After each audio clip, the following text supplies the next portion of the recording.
प्रणाम सर। आशीर्वाद आशीर्वाद, खूब खूब आशीर्वाद। क्या हाल चाल है? आज क्या सीखना है? अच्छा है सर।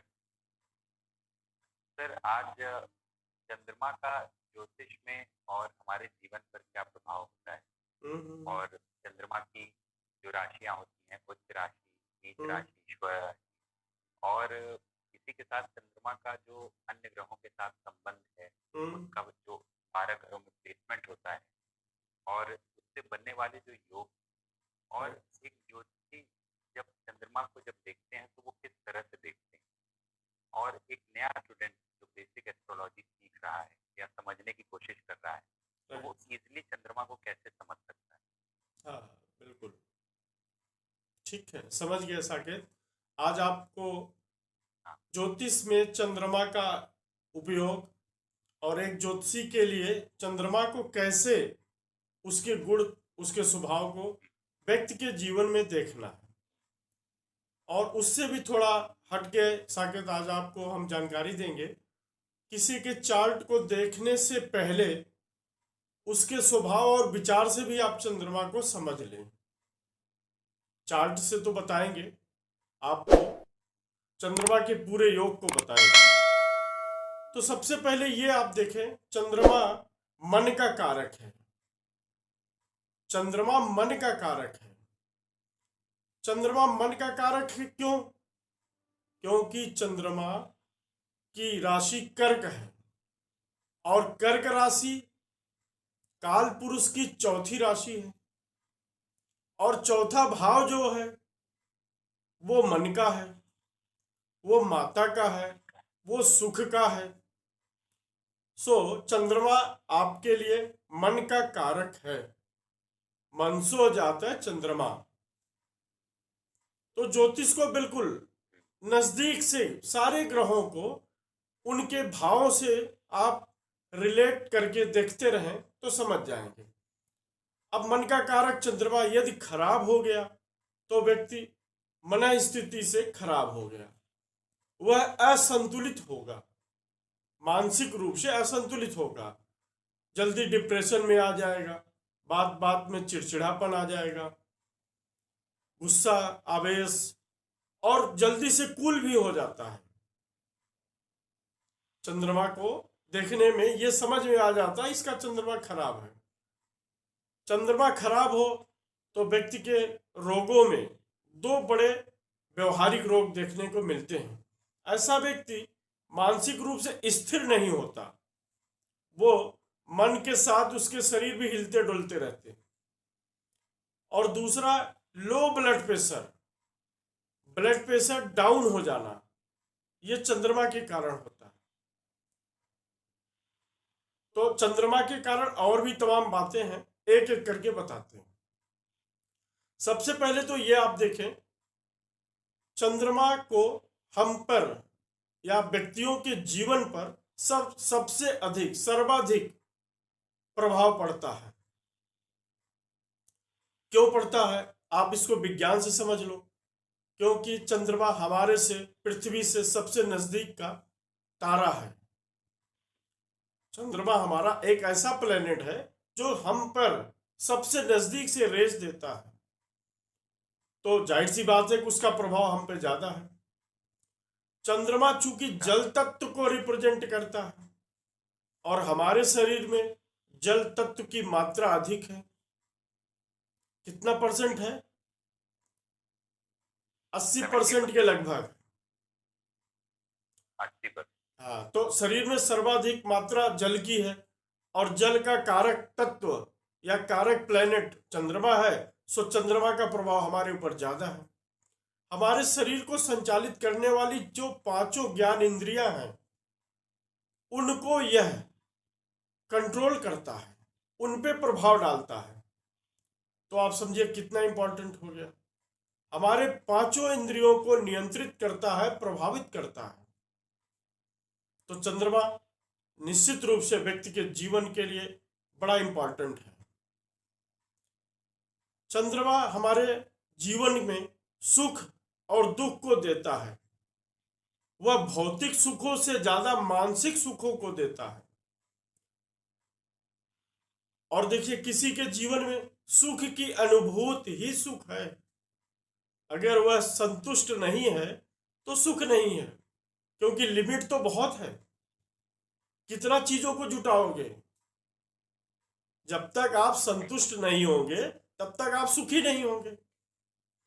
तो इसलिए संतुष्टि मन से होती है। तो सुख का सबसे अधिक कारक ग्रह आपका चंद्रमा है। चंद्रमा का कितना बड़ा रोल है। चंद्रमा महिलाओं का रिप्रेजेंट है। चंद्रमा को ग्रहों में रानी का दर्जा दिया गया है, तो सभी महिलाओं के लिए कारक होता है। अब आप देखिए, भाव के हिसाब से चंद्रमा के प्रभाव। अच्छा, चंद्रमा के कुछ बड़े योग होते हैं, उनको हम पहले ही बता देते हैं। चंद्रमा से 3 प्रकार के राजयोग बनते हैं। उनका नाम आपको रटा देंगे, रटने की जरूरत नहीं होगी, अभी हम बताएंगे तो आप समझ जाओगे। बड़ा व्यवहारिक उसको आपको समझाएंगे। चंद्रमा से कोई भी ग्रह कैसा फल देगा, उससे पहले ये देख लीजिए। चंद्रमा की राशि कर्क है, चंद्रमा की उच्च राशि वृष है, और चंद्रमा की नीच राशि वृश्चिक है।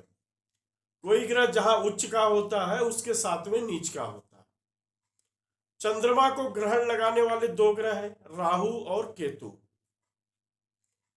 इस कारण से किसी भी चंद्रमा से बनने वाले राजयोग में राहु केतु को नहीं लिया जाता। और एक समस्या, चंद्रमा उनका खराब होता है जो अमावस्या के आसपास या अमावस्या के दिन पैदा होते हैं। क्यों? क्योंकि अमावस्या के दिन सूर्य और चंद्र एक ही राशि में होते हैं, तो अमावस्या के दिन चंद्रमा खराब हो जाता है। तो चंद्रमा के किसी भी राजयोग में सूर्य को भी नहीं रखते, क्योंकि सूर्य उनके नजदीक होता है तो वह राजयोग हो ही नहीं सकता। फिर तो चंद्रमा अमावस्या के आसपास हो गया, और अमावस्या का चंद्रमा अच्छा नहीं होता।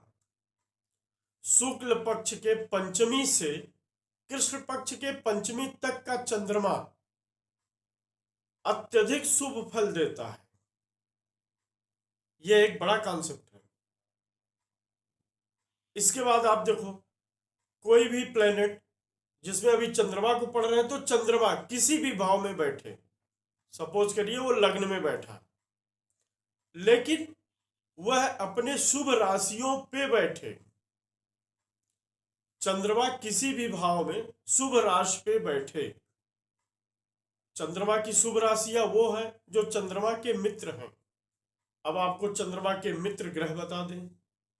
चंद्रमा के मित्र ग्रह हैं बृहस्पति, मंगल, सूर्य को भी रख लीजिए, सब में आ जाता है, बुध, शुक्र, ये उनके मित्र राशियां हैं। तो चंद्रमा जब इन मित्र राशियों में बैठता है और उससे आगे कोई भी शुभ ग्रह बैठ गया तो उसको कहते हैं सुनफा योग। सुनफा, सूर्ण, सूर्ण से मतलब गणेश जी का सूर्ण उनके आगे है, तो सुनफा योग, ऐसा योग जिसमें सूर्य को छोड़कर, राहु केतु को तो लेके ही नहीं, सूर्य को छोड़कर कोई भी ग्रह चंद्रमा से आगे बैठ जाए, स्थित हो जाए आगे वाले भाव में, उसको कहते हैं सुनफा योग। समझ में आ गया ना कितना आसानी से? सुनफा मतलब आगे, सुनफा से मतलब सूर्य से। और अगला जो है वो अनफा योग, वो उसके पीछे 12वें भाव में, चंद्रमा जहां बैठे हैं उसके 12वें भाव में सूर्य को छोड़कर कोई भी ग्रह बैठ जाए तो ये अनफा। ऐसे योग से क्या मतलब हुआ? अब इसको ऐसे समझो आप, सूर्य को छोड़ दें क्योंकि अमावस्या से बचना है। चंद्रमा के आसपास जब कोई ग्रह बढ़िया शुभ ग्रह बैठ जाएगा तो उसकी कलाएं चंद्रमा बढ़ा देंगे। और सभी ग्रहों में सबसे अधिक कला चंद्रमा की होती है। इसीलिए व्यक्ति को सुंदरता के लिए चंद्रमा की उपमा दी जाती है। चंद्रमुखी, चंद्रमा के समान मुख वाली, मतलब चंद्रमा की जो कलाएं हैं वो सर्वाधिक है, सभी ग्रहों से अधिक। तो चंद्रमा के साथ कोई ग्रह उससे आगे, उससे पीछे और दोनों तरफ बैठ गया तो वह चंद्रमा अति शुभ फल देने लगता है। यह एक बड़ा योग होता है, यह एक अच्छा राजयोग होता है। ऐसा व्यक्ति सुखी जीवन यापन करता है, लोगों का मान सम्मान पाता है और चर्चाओं में रहता है, वैभवशाली जीवन यापन करता है। भले ही वह निचले कुल में पैदा हो, गरीब परिवार में हो, लेकिन एक दिन ऊपर जाता है। तो ये चंद्रमा का ग्रहण दोष, चंद्रमा का बचपन से पढ़ते आए हैं, विज्ञान में ग्रहण दोष पढ़ते हैं, लेकिन ज्योतिष का ग्रहण दोष लगभग वैसा ही है। राहु केतु के साथ जब चंद्रमा आ गए तो ग्रहण दोष हो गया। चंद्रमा जब शनि के साथ आ गए तो विष योग हो गया। यह एक ऐसा योग है जिसमें चंद्रमा की कलाएं कम हो जाती हैं। चंद्रमा अपना शुभ फल नहीं दे पाता, फल देता है, शुभ फल नहीं देता, वह अशुभ फल देने लगता है। अच्छा, चंद्रमा को और समझते हैं। चंद्रमा को हम भाव के हिसाब से समझाते हैं। किसी के फर्स्ट हाउस लग्न भाव में चंद्रमा बैठ गए तो कैसा फल होगा। चंद्र लग्न में बैठने से मतलब हुआ उसकी पर्सनालिटी में, और आपकी पर्सनालिटी में यदि जल तत्व अधिक आ गया तो शरीर क्या हुआ, पहलवान तो नहीं बनने देगा। अब वो शरीर मोटी हो सकती है, फैल सकता है, जल तत्व का प्रभाव आ सकता है। तो ऐसे लोग समझदार होते हैं, ज्ञानवान होते हैं, सुख सुविधाओं के भोग करने वाले, पाने वाले लोग होते हैं, परंतु पहलवान नहीं हो सकते। तो इनके अंदर क्या होता है, इनके विचार बड़े तेजी से बदलते हैं, बड़े भावुक होते हैं, लोगों के प्रति इनकी सहानुभूति जल्दी होती है, बातों बातों में रोने वाले होते हैं और लड़ाई भी तुरंत कर जाते हैं। अब काल पुरुष के दूसरे भाव में आइए।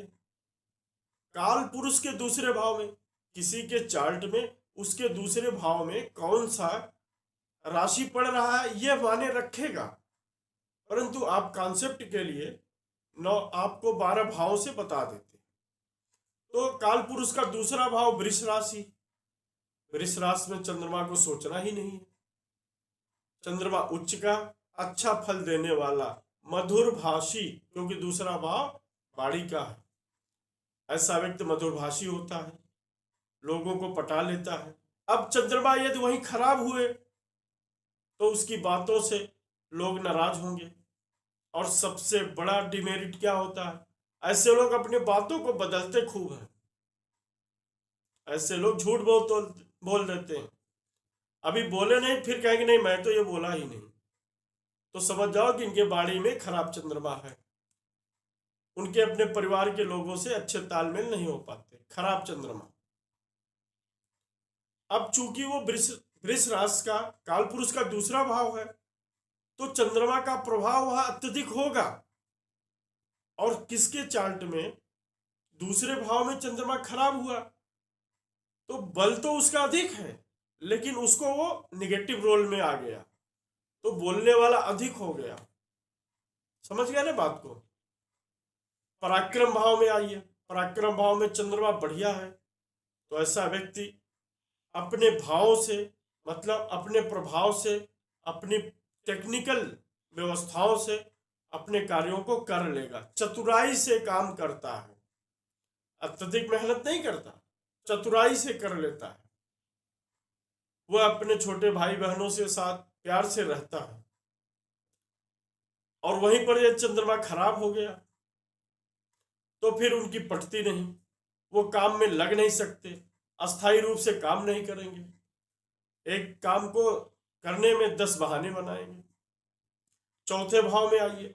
चौथा भाव सुख का है, चंद्रमा का खुद है, नैसर्गिक बल वहां बढ़ गया तो चौथे का चंद्रमा सुख देता है। सुविधाएं देता है, अच्छा होता है। पांचवें भाव में समझना है, पांचवें भाव में चंद्रमा शर्तों के साथ अच्छा होता है। सूर्य का घर काल पुरुष का पड़ेगा, आप काल पुरुष पे मत जाए, भाव समझे। चौथे भाव में तो वो हमेशा शुभ फल देगा, परंतु पांचवें भाव में शर्तों के साथ अच्छा करता है। यदि अच्छा हुआ तो पढ़ाई लिखाई ज्ञान में वृद्धि करेगा, और खराब हुआ तो नहीं देगा। छठे भाव का चंद्रमा अच्छा फल नहीं देगा। किसी भी कुंडली में छठे भाव में चंद्रमा कारक नहीं हो पाता। सातवें भाव में वह अच्छा फल देगा, बढ़िया बिजनेस कराएगा, कारोबार में वृद्धि कराएगा, अच्छा जीवन साथी दिलाएगा और जल्दी जीवन साथी दिलाएगा। सबसे अधिक विवाह का योग चंद्रमा बनाता है, जल्दी विवाह करवा देगा, वैवाहिक सुख में वृद्धि कराएगा। और यदि चंद्रमा वही खराब हो गया तो इन सारी चीजों में कमी ला देगा। आठवें भाव का मृत्यु भाव में बैठा चंद्रमा कभी भी शुभ फल नहीं देता, क्यों न गजकेसरी योग बना ले, आठवें का शुभ फल नहीं देगा। नौवें भाव में चंद्रमा शर्तों के साथ शुभ फल देगा। अब देखिए कितनी लॉजिकल बात है।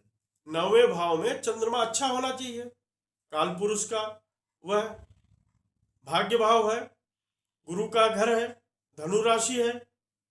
तो धनु राशि में चंद्रमा सर्वदा सुखी, अच्छा हुआ, संतुलित हुआ। परंतु व्यक्ति तो व्यवहारिक चीज पूछता है, वहां पर चंद्रमा उसके मन स्थिति को अच्छा करेगा।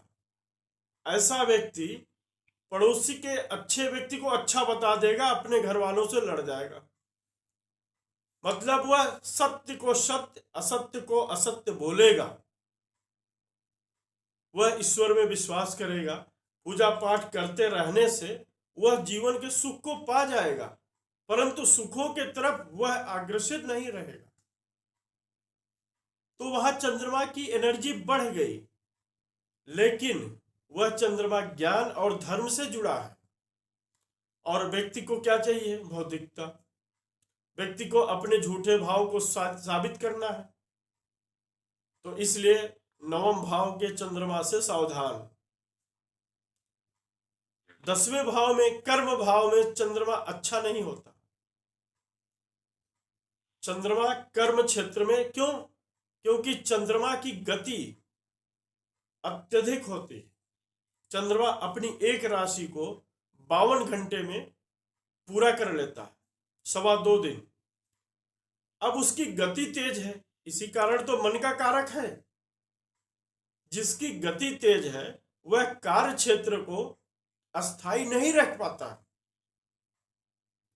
यदि चंद्रमा बैठ जाए और चंद्रमा की राशि पड़ जाए तो ऐसे लोगों को नौकरी नहीं मिलती, ऐसे लोगों के अपने टारगेट पूरे नहीं होते, ऐसे लोग बिजनेस करने में बड़ी परेशानियों को उठाते हैं, क्योंकि कार्य क्षेत्र अस्थाई नहीं हो पाता। तो 10वें भाव का चंद्रमा अच्छा नहीं होगा। 11वें भाव में, एकादश भाव में चंद्रमा अच्छा फल देगा, परंतु शर्तों के साथ।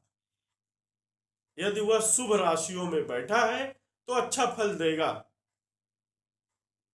और 12वें भाव का चंद्रमा, उस पर विश्वास मत करना। मीन राशि का चंद्रमा है, वह तो वहां शुभ हो गया, और भाव क्या है? व्यय भाव। अब वह चीजों को खोने में विश्वास कर लेगा, मतलब किसी से लेने के बजाय देने में विश्वास करेगा, खोने में विश्वास करेगा। लोगों के लिए अपना समय देगा, पैसा देगा। ऐसा व्यक्ति सबके लिए काम करेगा, दूर दराज की यात्राएं करेगा। तो ऐसे लोग कहाँ अच्छे माने जाते हैं? इस कारण से 12वें के चंद्रमा से सावधान रहिए। इस प्रकार से आप पाएंगे चंद्रमा का प्रभाव व्यक्ति के जीवन में बहुत अत्यधिक है, बहुत ही अधिक है। लेकिन वह उसके प्रभाव को कितना पाता है। दूसरा यह है कि कौन कितना अच्छा कर सकता है।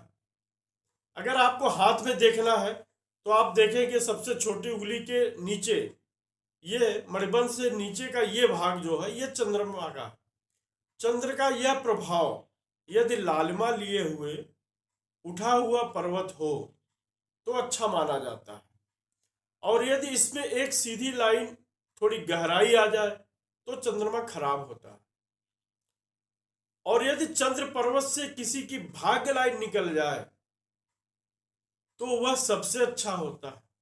कहते हैं चंद्र पर्वत से निकली हुई भाग्य लाइन व्यक्ति को ऊंचाइयों तक ले जाता है। क्यों? क्योंकि चंद्रमा अत्यधिक चीजों पे कंट्रोल करता है। चंद्रमा से जुड़े हुए कुछ विशेष रोग हैं, जैसे एक बड़ा बेहतरीन कॉन्सेप्ट बताता हूं आपको। चंद्रमा यदि खराब है, चंद्रमा खराब है और उसका संबंध 5वें भाव और 7वें भाव से बन गया तो ऐसे व्यक्ति अत्यधिक कामी होते हैं। ऐसे व्यक्ति लोगों का बलात्कार, रेप करने वाले हो जाते हैं। यह दोनों में होता, मेल फीमेल दोनों में हो सकता है। तो चंद्रमा खराब होना, अधिक खराब होना, शुक्र खराब होता है तो वह अपने रिलेशनशिप को बिगाड़ लेता है, लेकिन उसे और गलत मतलब चरित्र की हीनता पर जाना वो चंद्रमा का काम है। क्योंकि दुनिया का सबसे गंदा काम और सबसे अधिक खराब काम मन से होता है। दूसरा, चंद्रमा लिक्विड का कारक होता है। तो चंद्रमा का प्रभाव देखने के लिए आपको पूरे कुंडली में सबसे अधिक व्यवस्थाओं में देखते रहते हैं। तो आप देखिए चंद्रमा ग्रहण पे बच गया, चंद्रमा अपने नैसर्गिक कारकत्व वाले तत्वों से बच गया है तो अच्छा फल देगा। ठीक है। जी सर। और कुछ छूट रहा हो तो आप दूसरे क्लास में या किसी और समय में जानकारी लेंगे। बिल्कुल। ओके। ठीक। Okay sir, thank you sir.